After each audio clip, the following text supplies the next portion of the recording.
Почитувани гледачи, добар ден. Вторник, време е за нова епизода од серијалот Медицинско катче. Во време на компјутери, мобилни телефони, таблети, време кога постојано се седи, се почести се болките кај млади луѓе во вратната регија. Што е дискус хернија? Како се лекува? Има ли нови методи на лекување и колку време трае лекувањето? Утро во оваа тема зборуваме со доктор Миленко Костов, неврохирург од приватната болница Џибадем Систина. Докторе, добар ден. Добар ден, добро најдов. Фала ви на поканата. Како и секогаш одлично се чувствам во вашето студио. Ви благодарам. Најавив што ќе биде тема на денешната емисија, значи проблемите со вратната регија, односно седечката болест.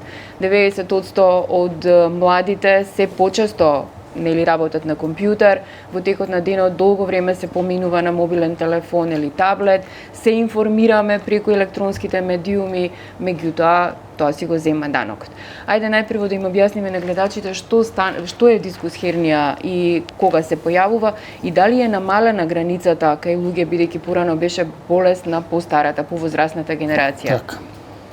Па вака, прво за краток вовед, значи вратниот дел од рбетникот се состои од 7 пршлени, помеѓу секој пршлен, односно од вториот кон третиот и надолу, постојат едни еластични перничиња, рскавични кои се викаат дискуси. Хернија, латински збор, и значи надув или одвојување на делот тоа перниче кое што го притиска нервот, тоа таму од вратот излегуваат нервите за рацете, или пак рбетниот мозок кој што се наоѓа во тој рбетен канал позади дискусите. За жал, оваа состојба, болен синдром, а и болест може да се нарече, полека станува се поактуелна. Барем еднашка во својот живот секој од нас ќе пројави ваков тип на симптоматологија, статистички гледано. Тоа е седечка болест, како што рековте, се должи на два главни фактори кои и е поврзано со модерниот начин на работа и живење. Доколку работите на десктоп, проблемот е држејќи го маусот, доколку работите на таблет или на мобилни телефони е позицијата на вратот и рацете, односно изгубената физиолошка крвина која што имаме во тој случај кај вратот. Кога работиме пак со маус, имаме континуирано воспаление на нервите кои нервираат раката и лоша позиција на вратот. Затоа ги препорачуваме тие паузи во работните активности на секој 45 минути, барем 5 минути пауза. Меѓутоа и покрај тоа, овие начини на живот ја забрзуваат дегенерацијата на вратната кичма.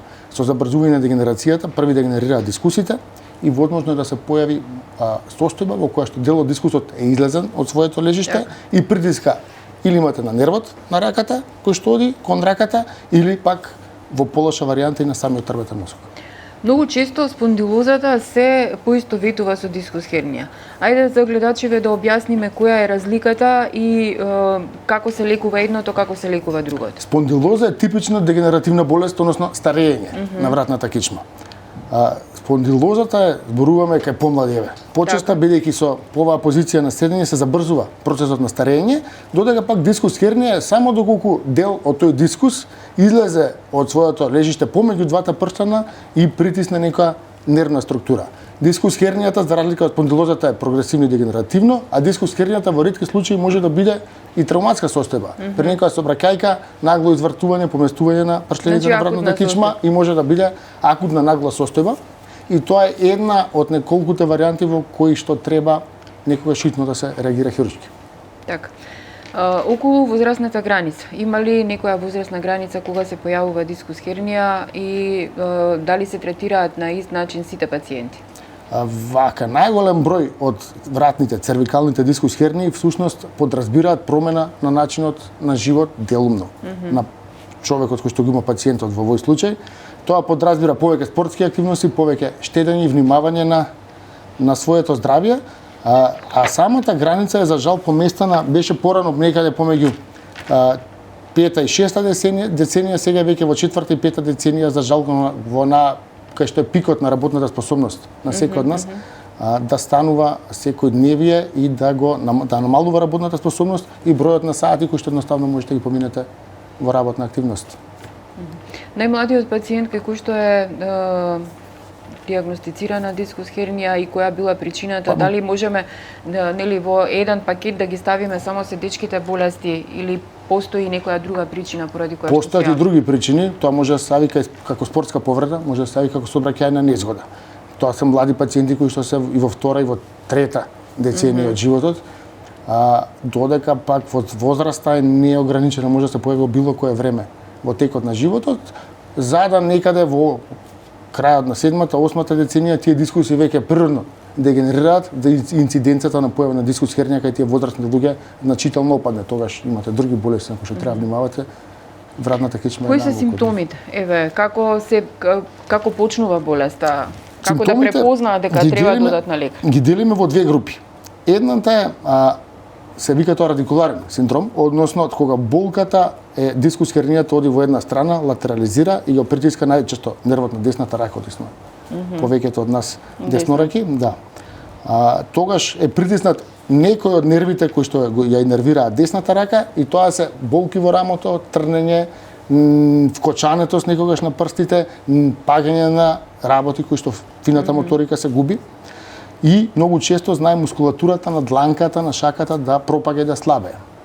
Значи, освен добар невролошки преглед и магнетна резонанца, која што е златен стандард за дијагностика на дискус хернија на вратот, не компјутерска томографија, туку магнетна резонанца, понекогаш доколку таа мускулатура пропаѓа на дланката, на шаката или слабе мускулатурата на раката, е потребно да се направи ослободување на нервот, односно хируршка интервенција. Тоа е едната голема група симптоми. Втората се вика миелопатски синдром, односно кога дел од вратниот дискус се излегува и наместо да оди на левата или на десната страна, оди од средината кон назад и го притиска арбетниот мозок. Тогаш може да бидат, освен болките и трнењата во рацете, може да има и отежна тот, бидејќи се и нозете зафатени, арбетниот мозок ги контролира од тие центри и нозете. Тоа е веќе многу посериозна и представува хируршка состојба. Физикалната терапија многу често помага кај овие радикуларни симптоми, меѓутоа е многу битно со преглед да одредиме во која фаза, односно во кој стадиум е болеста. Така и се одлучуваме дали би правеле нешто хируршки или не. Важно е да се каже дека од 100 луѓе со проблем 95 нема да бидат за интервенција. Ама поуште поважно овие 5 што се за интервенција да ги добиеме хируршки во право време, бидејќи тогаш настанува после добра и успешна интервенција целосен невролошки опоравок. Да, тоа ми беше следното прашање, колку е битно да на време се реагира од откривање нели до интервенција. Па идејата е и на оваа емисија што ние сега работиме е едукативна. Да луѓето знаат дека треба кога ќе препознаат вакви симптоми дека не е ништо страшно да се отиде на лекар да се направи таа дијагностика, затоа што е многу битно да сте дијагностицирани на време и на време да се направи интервенцијата. Ако сте кандидат за неа. Бидејќи самата интервенција ги викаме хирургија благодарна операција. Значи се завршува, човекот осеќа pain relief, ослободување од болката веднаш после интервенција, а се опоравува невролошки комплетно за 4 до 8 недели. Меѓутоа, нервните клетки се типични по тоа што не се обновуваат. Едни не се тие. И доколку многу доцна дојдеме до интервенција, односно ако касно се направи, возможно е некои од овие невролошки дефицити да останат некои од нив за секогаш.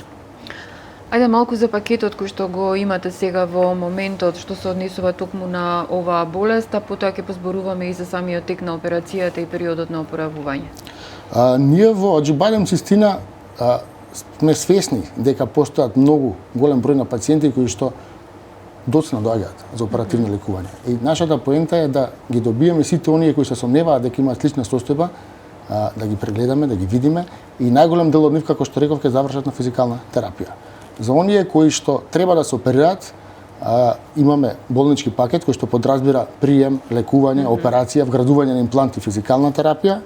Значи се работи за интервенција која што е веќе рутинизирана. Се изведува под микроскоп, секогаш се отстранува дискусот кој што е проблематичен, а наместо него, во зависност од тоа, повторно се прави проценка и договор со пациентот, се вградува или вештачки диск, или посебен кейдж, се вика, тоа е имплант од полимер материјал, значи ниту има метал во него, ниту има железо, нема дргоста, нема сферин аеродром, кој што го заменува функцијата на дискусот. Кај помладите пациенти се има до кога се става вештачки диск со кој што се задржува мобилноста на вратот, а кај поводрсни пациенти, бидејќи веќе мобилноста ради генеративните промени е нарушена, се остава и овој кейдж.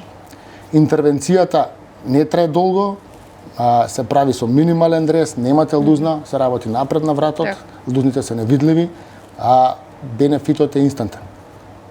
Што значи тоа инстантен бенефит? Постоперативно се чувствува пациентот подобро, колку време му треба да се врати на секојдневните обврски, да се врати на работните обврски и дали доколку не се третира проблемите се, мислам, има болка или како се манифестира?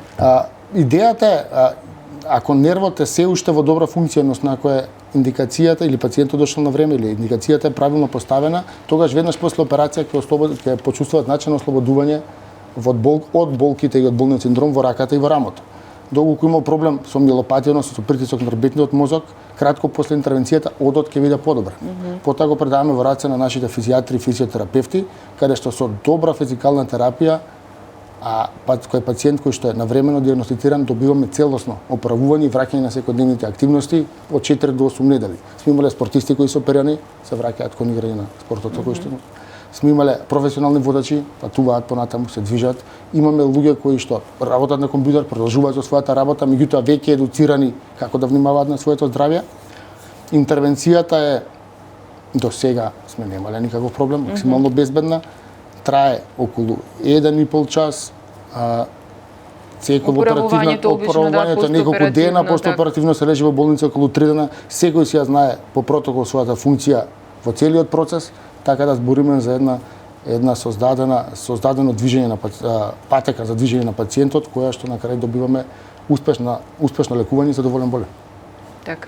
По број има ли некаква статистика колку пациенти годишно ви се појавуваат и дали, бидејќи сите ваши колеги велат дека некако енормно расте бројката на заболувања по глава на жител во Македонија, каква е тука состојбата, бидејќи сте невролог, еве денеска е друга темата, меѓутоа општо неврохируршки можеме да ви кажеме дека бројот на не сум сигурен дека бројот на пациенти расте. Мора да земеме предвид дека медицинава многу брзо напредува и дека ние добиваме голем број на лекувани пациенти кои што се во фаза на контроли и други терапии. Значи, животниот век е продолжен и пулот на пациенти е зголемен бројот на пациенти. Имаме забрзан процес на дегенерација, особено на мускулно-скелетен систем, затоа толку зборуваме за овие дискус хернии, на лумбалниот трбет, на вратниот трбет, меѓутоа што се однесува до онколошките болни, регистарот не го знам точно, меѓутоа имам печатот дека многу подолго се живее со одреден тип на болести за кои порано се сметаше дека се неизлечиви. Така. Околу препораката до пациентите, како да не дојде до ваква состојба? Едино нешто на кое што не може да влијате генетиката. Така. Значи, ако сте добили од вашите родители во наследство таков тип нрбетен столб, тогаш малку можете да направите. Меѓутоа, секојдневна минимална физичка активност, една умерена физичка активност од 30-40 минути 2 до 3 пати неделно. Утринските вежби кои што секој од нас ги знае од часовите по физичко воспитание, верувам дека уште исто така, се сосема доволна начин за превенција од забрзана дегенерација на рбетниот столб. Исто така, додека работиме, а имаме потешкоти носењето на мек околувратник, користењето на аналгетската терапија и физикалната терапија, меѓутоа само од кога ќе се потмират болките. Тоа за гледачите, значи додека имате интензивни болки, не треба да правите физикална терапија. Значи, освен генетиката, може и да се стекне, како што рековме, во текот на животот, инстантно од сообраќајни незгоди, негрижа за себе. И така, да. Освен кај седечките болести, се појавува ли некаков проблем кај други, од стоење, може ли да се добие дискус хернија? Кај работници кои работат во фабрика на лента, имате специфична полунаведната состојба. Кај луѓе кои работат во големи кујни, не знам, хотели, ресторани, така натаму, и таа специфична позиција на раце, рамена и глава, така да луѓето кои што се бават со програмирање, затоа што нивната работа, долготрајни се нивните работни часови, а слободата да не бидат во канцеларија му возможува да седат, лежат и бидат наместени во незгодни позиции.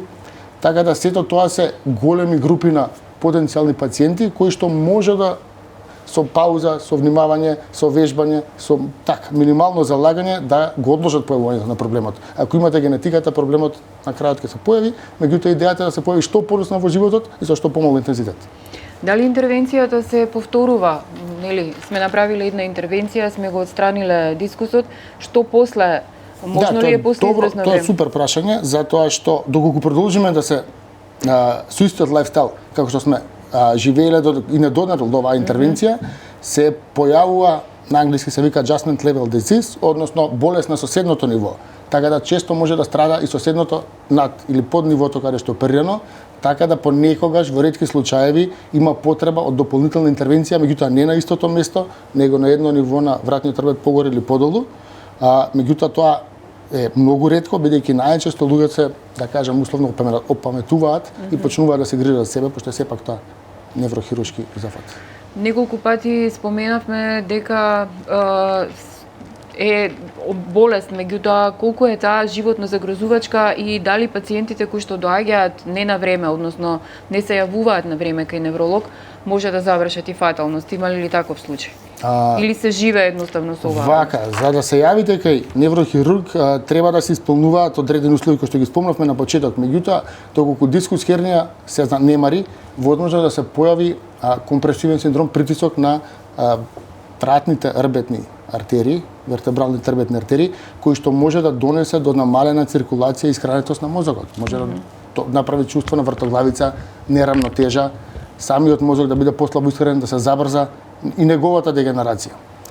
Тоа е едно, и второ, доколку чувствуваме трнење и неможност за движење, возможно е дека ако не се направи што побрзо таа интервенција, тие проблеми со одот, со држењето, со стоењето може да се потенцираат и да водат кон трајни инвалидитет. Така да имаме варијанти, има варијанта кога може со физикална и тоа е 95 од 100 случаи, 9,5 до 10, меѓутоа има ситуации каде што се одиме на физикална, но после хируршка интервенција. За крај на интервјуто, кратка препорака што треба да направат сите кои што седат, меѓутоа еве и оние кои што стојат, кои што се на лента на фабрика, за да не се доведат во ваква ситуација. Умерено вежбање, кратки паузи секој час по 5 минути, аналгетика кога е тоа неопходна и консултација со лекар секој пат кога не се сигурни што да прават понатаму. Докторе, ви благодарам за гостувањето во Слободен печат. Вие, почитувани гледачи, останете со нашата програма. Ова беше доктор Миленко Костов од Аџибадем Систина. Останете на нашиот веб портал и секако очекувајте го издавањето на нашиот весник. Ви благодарам за вниманието.